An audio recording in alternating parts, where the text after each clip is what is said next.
Dieta em dia, saiba as diferenças entre os adoçantes. Aumenta o prazo para a troca dos extintores dos carros. Já começou na região o Festival Diversão Arte Verão. História da água, veja como esse recurso foi importante na construção de Ouro Preto. E o Plano Aberto traz ainda as opções para você aproveitar o fim de semana na região.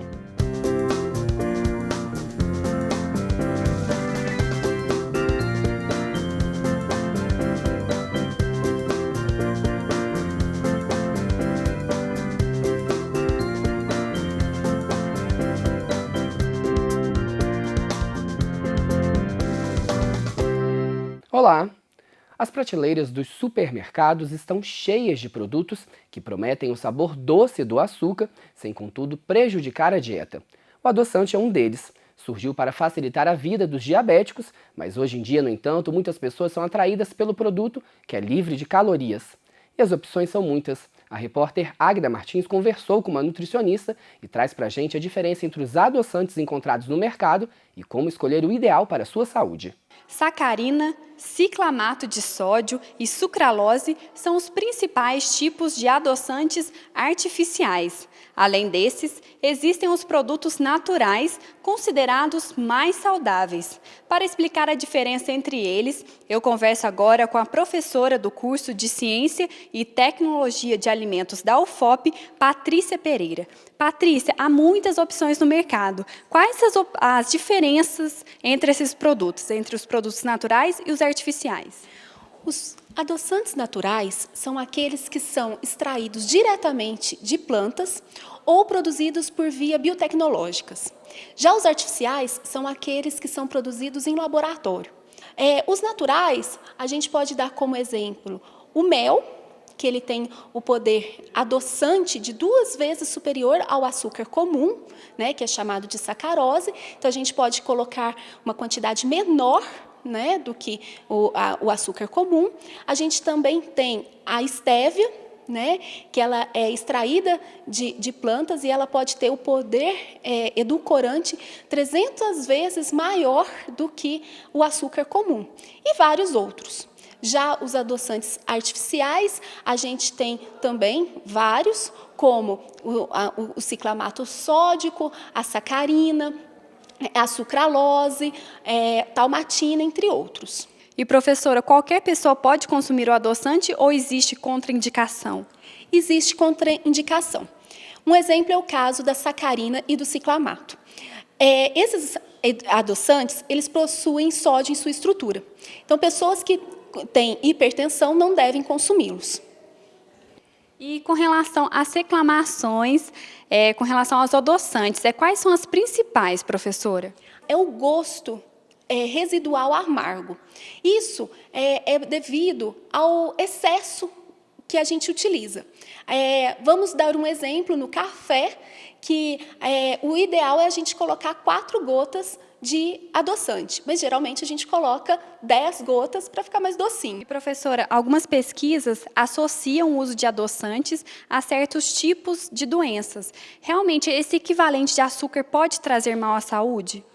Esses adoçantes, tanto naturais como artificiais, são criteriosamente estudados antes de ser lançado no mercado.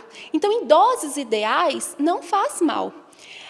Há estudos que mostram que o seu excesso, mas é um excesso numa quantidade muito elevada, pode causar doenças como câncer, mal de Alzheimer, entre outros. Mas os estudos estão sendo realizados ainda, não tem comprovação científica. Professora, muito obrigada pela entrevista.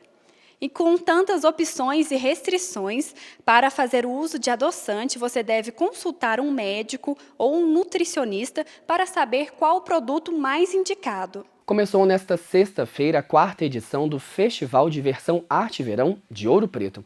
A programação é gratuita e traz peças de teatro, piquenique literário, gincanas e oficinas. Os 2 primeiros dias de evento acontecem exclusivamente no distrito de Antônio Pereira. Em Ouro Preto, as apresentações ao ar livre serão realizadas no Largo Marília de Dirceu e no Largo do Chafariz da Matriz do Pilar. Já as peças vão acontecer no Centro de Artes e Convenções da UFOP. Para assisti-las é preciso levar um material de higiene pessoal ou de limpeza e trocar pelo ingresso 1 hora antes de cada apresentação. Ainda como parte das atividades, será realizado simultaneamente o segundo Festival de Bandas Ouro Preto em Sol Maior. 8 grupos vão ser selecionados e os melhores receberão prêmios em dinheiro. O festival traz também um roteiro gastronômico. Bares e restaurantes da cidade prepararam pratos especiais com valores diferenciados. Para experimentá-los é preciso apresentar o passaporte oferecido pelo evento. Ao todo serão 9 dias de festival. A programação completa você confere no nosso blog tvufop.blogspot.com.br. E o CONTRAN, Conselho Nacional de Trânsito, estendeu até o dia 1º de abril o prazo para que os motoristas troquem os extintores dos veículos do tipo BC para o tipo ABC. A data limite foi estendida devido à dificuldade dos usuários de encontrar o produto no mercado. O extintor do tipo BC tem validade de apenas 1 ano e pode ser usado para apagar incêndios em equipamentos elétricos e em líquidos inflamáveis. Já o tipo ABC possui validade de 5 anos e a novidade é que ele também combate o fogo no estofado do carro. Dirigir sem o extintor de incêndio ou com prazo de validade do equipamento vencido pode resultar em multa de R$ 127 e a perda de 5 pontos na carteira de motorista. Confira as atrações culturais do fim de semana na região. Começa nesta sexta a segunda edição do Samba Ouro Preto. Logo mais às 8 horas, a banda Doce Trapaça se apresenta na Praça Tiradentes.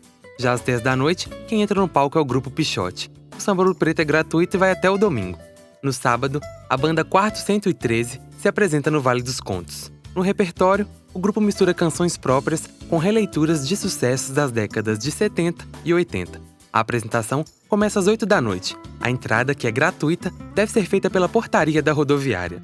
E no domingo, o Largo Marília de Dirceu recebe as atividades do Festival Diversão Arte Verão. Às 3 da tarde, acontece o circuito Brincando de Brincar com a turma da Nana.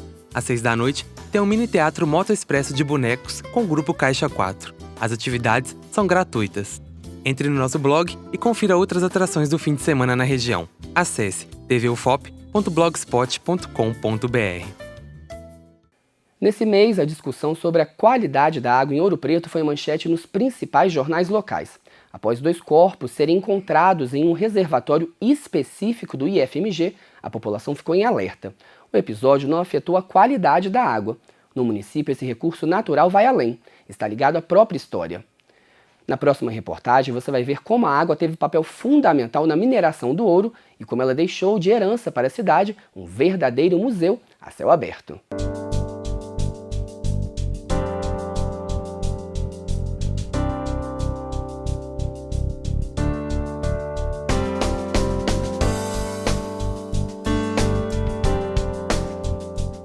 A água faz parte da história da humanidade, é um elemento inevitável, óbvio, né, da nossa vida.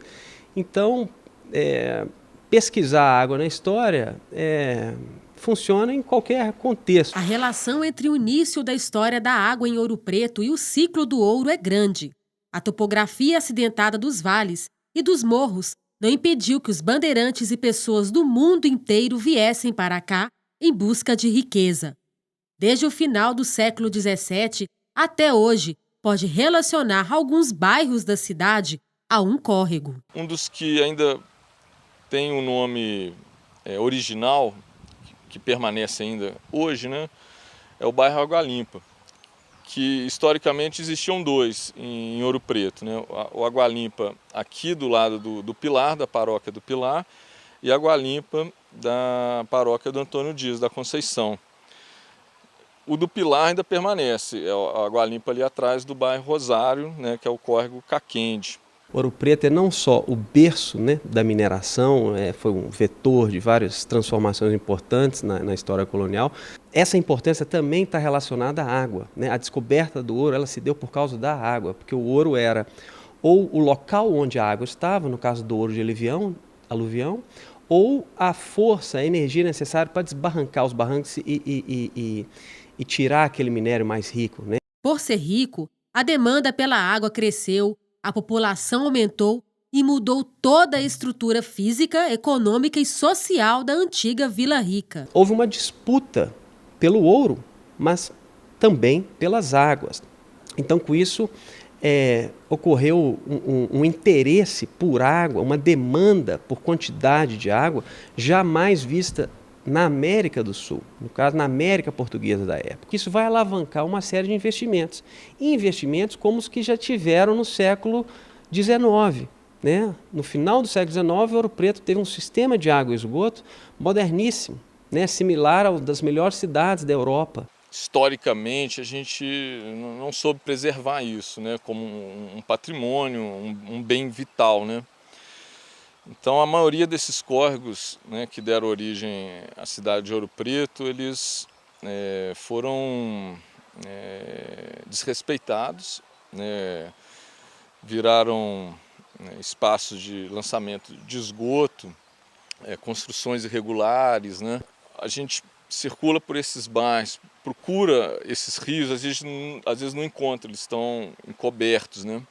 E há trechos que provavelmente, né, eles estão circulando por debaixo das casas e está tornando uma situação de risco. Os mundéus da mineração antiga, né, que hoje estão sendo demolidos para virar muro ou fundação de casa, isso tudo são obras lindíssimas, né, patrimônio, né, que testemunharam a beleza da história do homem com a água em Ouro Preto, que estão esquecidas. A gente tem que retomar isso, né, a gente tem que valorizar isso.